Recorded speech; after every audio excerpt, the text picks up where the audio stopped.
খবর 24 সাথে আপনাকে স্বাগত। নতুন নতুন খবর জানার জন্য আমাদের চ্যানেলে চোখ রাখুন। উদ্বোধন হয়ে গেল স্টেট ব্যাংক অফ ইন্ডিয়ার এক নতুন শাখা। বজবজে Jagannath Gupta institute of medical science and হাসপাতালের পার্শ্ববর্তী প্রাঙ্গণে শুরু হলো এই ব্যাংক পরিষেবা, যেটির নাম জিমস বজবজ ব্রাঞ্চ। হাসপাতাল এবং কলেজের কর্মচারী, রোগী পরিজন, ছাত্রছাত্রীরা যেমন এই শাখার মাধ্যমে স্টেট ব্যাংক অফ ইন্ডিয়ার সুবিধা উপভোগ করতে পারবেন, তেমনি পার্শ্ববর্তী বিভিন্ন এলাকার মানুষজনরাও এই সুবিধা পাবেন। মঙ্গলবার state bank of India JIMS Budge Budge শাখার উদ্বোধনী অনুষ্ঠানে অনুষ্ঠিত হয়।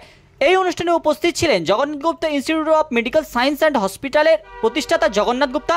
এছাড়াও উপস্থিত ছিলেন হাসপাতালের chairman K Gupta, state bank of ইন্ডিয়ার ডেপুটি ম্যানেজিং ডিরেক্টর প্রেমনুপ সিনহা, স্টেট ব্যাংক অফ ইন্ডিয়ার কলকাতা বিভাগের chief general manager Satyendra Kumar Singh, Kolkata বিভাগের জেনারেল ম্যানেজার সনাতন মিশ্র সহ আরও অন্যান্য বিশিষ্ট ব্যক্তিবর্গ।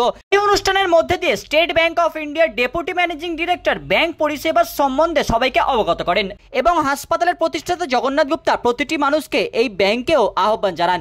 আশা করা যেতেই পারে আগামী দিনে যেভাবে একদিকে কলেজ এবং হাসপাতালের এই ব্যাংক পরিষেবা দ্বারা উপকৃত হবে, তেমনি পার্শ্ববর্তী সমস্ত মানুষও উপকৃত হবে। শান্তনু মণ্ডলের রিপোর্ট, খবর 24/7।